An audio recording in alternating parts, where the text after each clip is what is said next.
Mas, doutores, vamos dar continuidade à nossa aula, então? Eu estava falando com vocês a respeito de prazo prescricional, né? E começou um barulho aqui, aí eu parei o vídeo e na hora de tentar voltar pro vídeo, eu não tirei da pausa, eu encerrei o vídeo, foi isso. Paciência, já foi. Vamos continuar. Eu estava falando para vocês dos efeitos da citação. Aí, falando dos efeitos da citação, né, só para eu conferir aqui. Então, olha, um dos efeitos da citação induz a litispendência para o réu. Ou seja, o que é mesmo litispendência? Uma situação onde nós temos as mesmas partes, o mesmo pedido, a mesma causa de pedir. Torna a coisa litigiosa, ou seja, se ela já dá a ciência para a parte de que existe uma demanda, já torna a coisa litigiosa, ele já tem ciência de que essa lide existe, não é? E que vai haver essa discussão. Aí, que mais? Também um dos efeitos, torna a coisa preclusa, ou seja, preclui. O autor pede o direito de modificar a petição inicial. Por que ele pede o direito de modificar a petição inicial? Na verdade, o autor pode sim modificar a petição inicial depois da citação da parte contrária. Só que antes da citação, ele pode alterar a qualquer tempo. Depois da citação, ele pode alterar? Sim, pode alterar, desde que faça essa alteração apenas só poderá fazer essa alteração com o consentimento do réu, tá bom? Se o réu disser assim, ok, você quer modificar sua petição inicial? Modifica. Se você não... Agora, se ele disser não vai modificar, não quero que modifique, não vai poder fazer essa modificação, certinho? E que mais? Interrompe, era disso que eu estava falando, e vai interromper o prazo para prescrição. E eu até estava falando para vocês a respeito da prescrição. A prescrição tá lá no 196, acho que... Não, calma. Olha lá. Prescrição e decadência. Artigo 189 e seguintes do Código Civil. 189 seguintes do Código Civil. Aí lá no 205 a gente tem a prescrição para eu entrar com uma ação. Então vamos imaginar o seguinte, eu tenho um cliente que me deve honorários, esse cliente não me pagou. Até quando que eu posso efetuar a cobrança desses honorários? Posso efetuar a cobrança desses honorários até 5 anos. Aí, vamos imaginar que eu estou há 4 anos, 11 meses e 15 dias tentando receber e não consigo. Resolvi distribuir a ação. Distribuí a ação hoje, dia 31/3/2020. Daqui 2 dias, o juiz vai lá e despacha, dando a ordem para o cartorário para que faça a citação da parte contrária. A partir desse momento do despacho do juiz, o que vai acontecer? O prazo prescricional está suspenso. Vamos imaginar, até por conta de toda a pandemia, de todos esses problemas que nós estamos tendo, essa pessoa seja citada daqui a 30 dias. Bom, daqui a 30 dias, essa dívida que essa pessoa tinha comigo, que esse cliente tinha comigo, terá completado 5 anos e 15 dias, não é? Se completou esses 5 anos e 15 dias, pode a parte vir e se defender e dizer, opa, para tudo. Prescreveu o direito da Alessandra. Alessandra não pode mais me cobrar. Não, ele não pode. Por quê? A partir do momento do despacho do juiz, que o juiz falou, olha, cite-se a parte, nesse momento a prescrição ela é interrompida.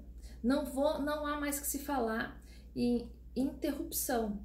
Se não, vamos imaginar o seguinte, se a gente pensasse que continuasse correndo o prazo, até a parte ser citada, eu não teria mais o direito de receber, tá bom?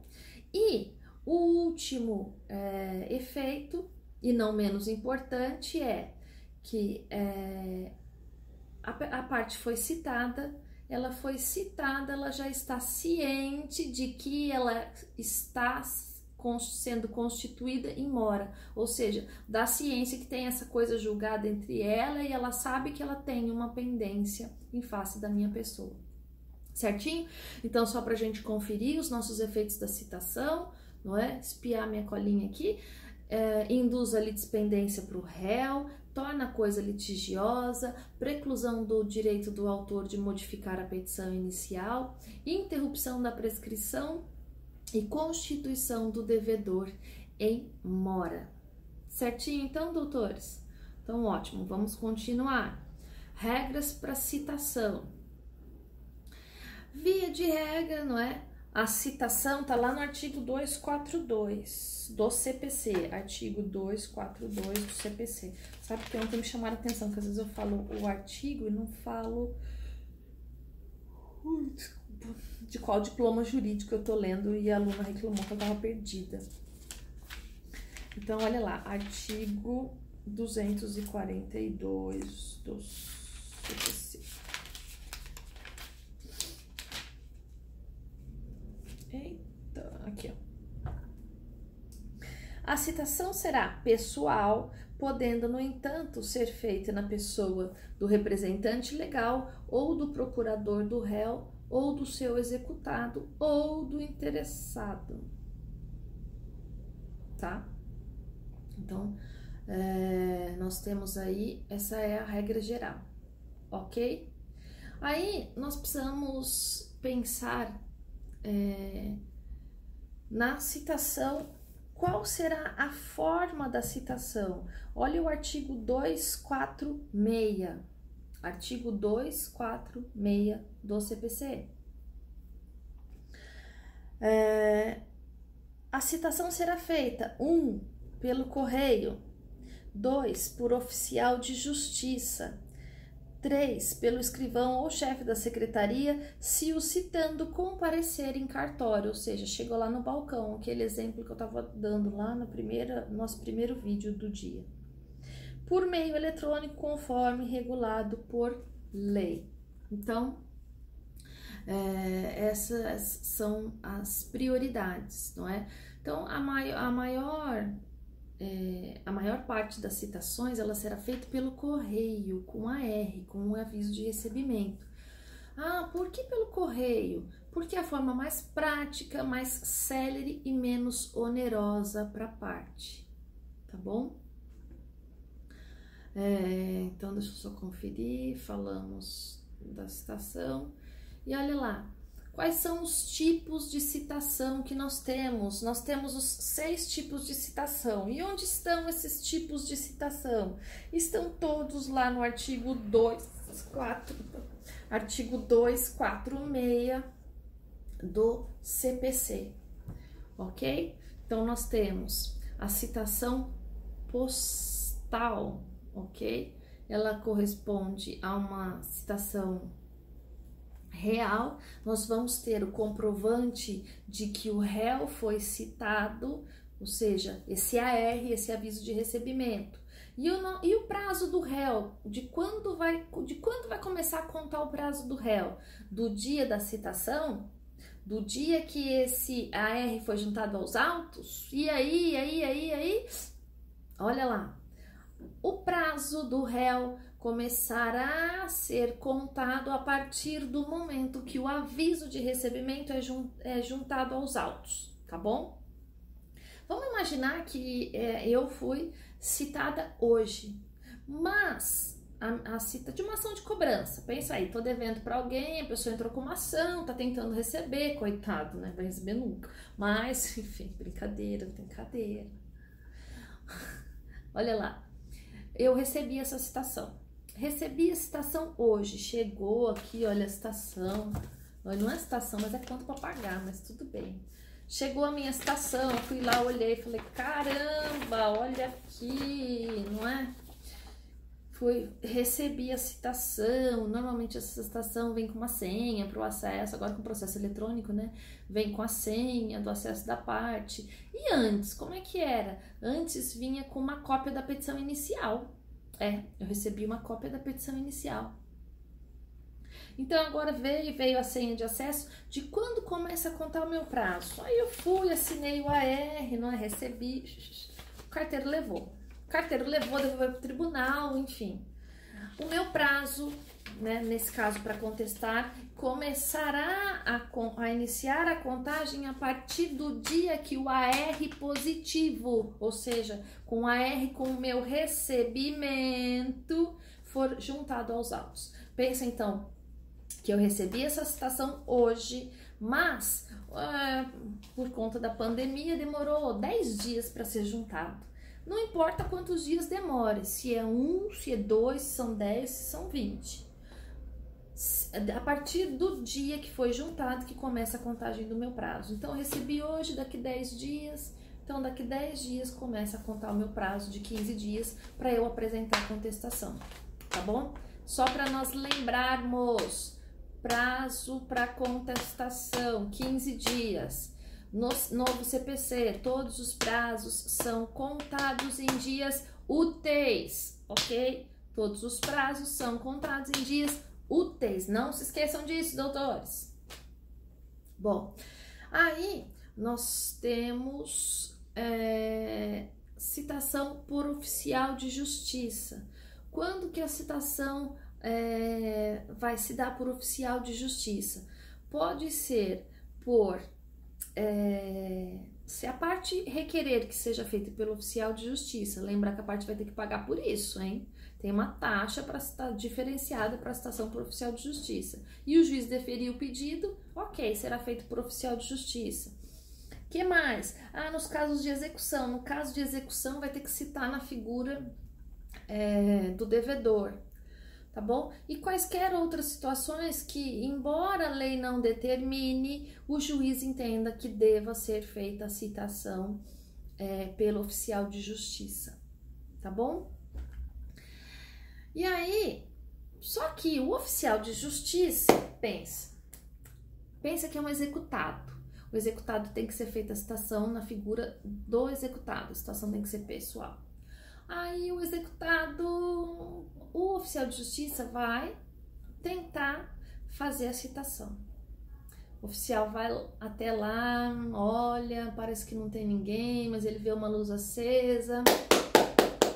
Vai lá, bate palma, ninguém abre, o cachorro latiu, mas ninguém abre. Aí o oficial de justiça pergunta pro vizinho, fala, viu, olha, tô tentando citar a professora Alessandra. Então, mas a Alessandra tá aí sim, ela não saiu hoje, tá de quarentena, tá lá não é quarentena, é isolamento social. Está em isolamento social, ela tá aí sim. Tá, aí ele vai, procura de novo. Aí ele vê que alguém espiou lá na janela. Ele vê a professora Alessandra lá, deu uma espiadinha. Aí ele pergunta pro mesmo vizinho, viu, mora mais alguém aí com a professora Alessandra? Não, a professora Alessandra mora sozinha. Aí ela vê que tem gente espiando na janela. Ele, né, o oficial de justiça, vê que tem gente espiando na janela. Vê que tem luz acesa, enfim. Se o oficial de justiça não conseguir me localizar, ou ainda que ele vá e tem alguém na minha casa, eu não moro sozinha, eu moro com os meus filhos. Aí um dos meus filhos diz, olha, minha mãe tá aqui, não. O oficial de justiça, se ele entender que a parte está se ocultando, ou que realmente ele não consegue localizar a parte, ele pode deixar um aviso. Aí ele vai lá e deixa um aviso, olha, avisa então a dona Alessandra que amanhã ou que depois de amanhã às 10 horas eu estarei aqui para fazer uma citação, tá bom? Você avisa? Sim. A partir desse momento, desse aviso, nós teremos a citação com hora certa ou por hora certa. Por quê? Porque eu serei comunicada de que eu deverei estar presente naquele momento.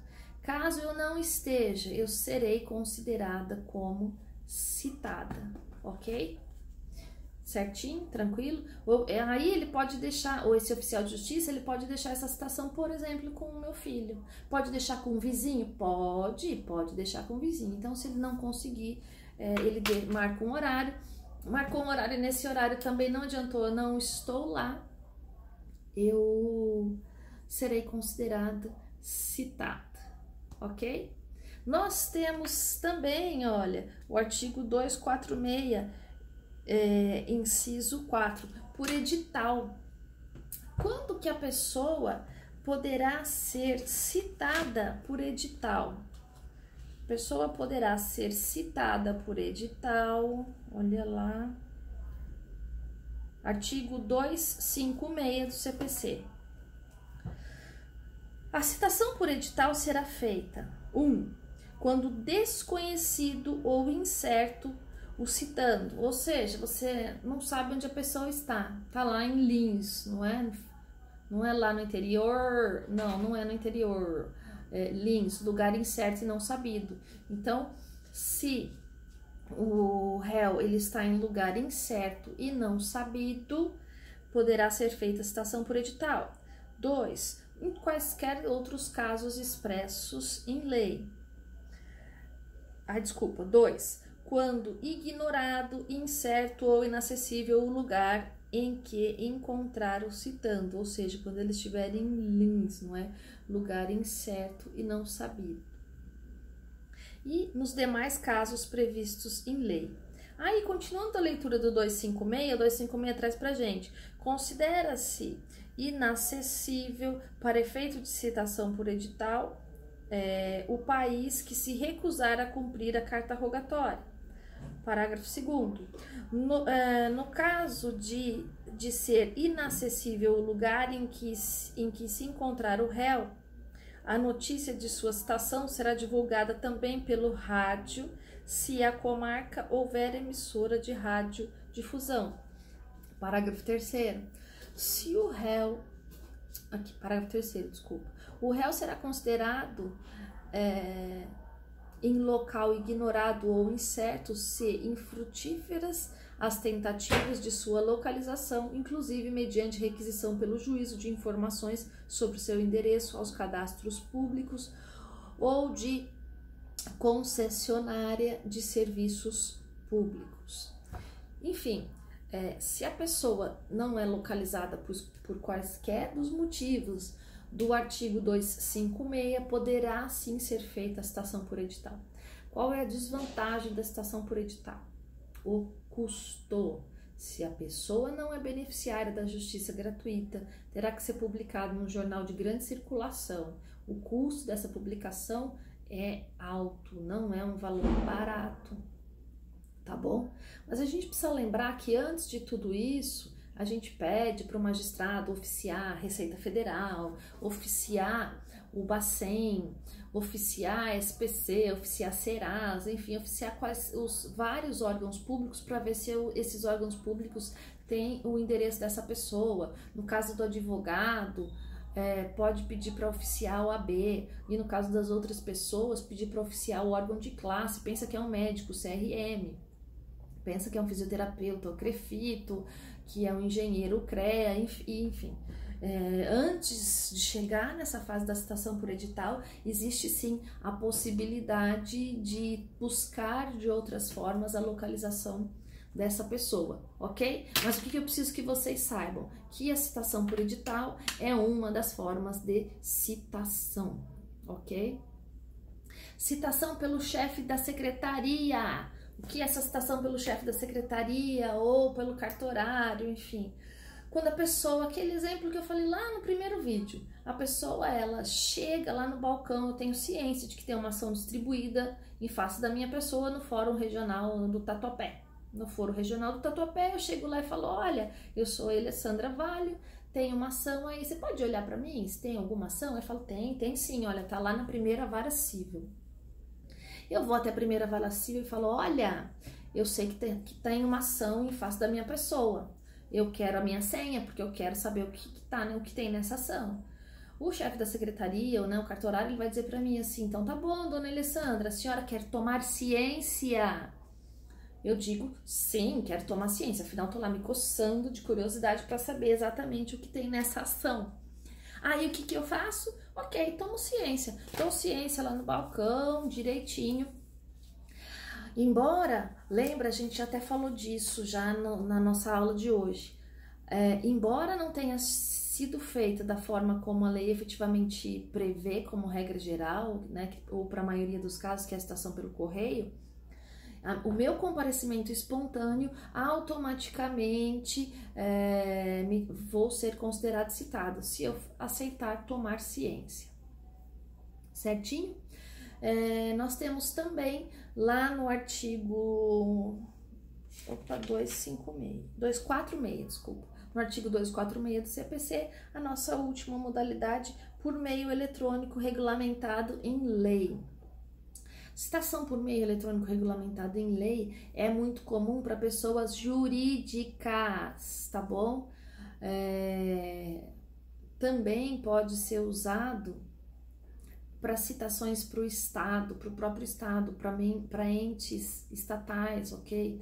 Para empresas, sejam elas públicas ou privadas, existe essa possibilidade sim, mas será determinado por lei, tá? Mas na prática não é muito comum nós vermos essa forma de citação.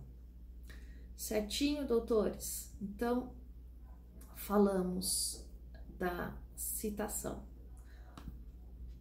Deixa eu só conferir aqui se eu falei de todos os pontos realmente importantes, para ver se não ficou faltando nada.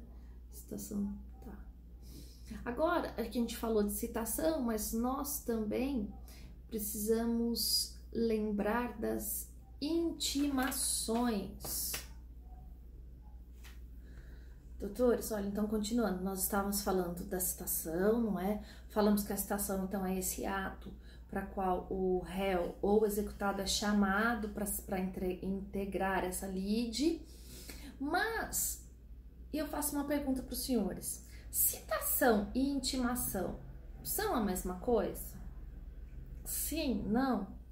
Resposta de advogado? Depende? Não, são coisas diferentes, tá bom? Acabamos de falar que a citação é esse ato para o qual o réu ou o executado é chamado a integrar a essa lide, e a intimação, nós temos a previsão das intimações lá no artigo 269 do CPC, artigo 269 do CPC. O próprio o título do capítulo traz pra gente das intimações. A intimação é o ato pelo qual se dá ciência a alguém dos atos e dos termos do processo. Parágrafo 1º. É facultado aos advogados promover a intimação do advogado da outra parte por meio de correio, juntando aos autos a seguir cópia do ofício de intimação e do aviso de recebimento.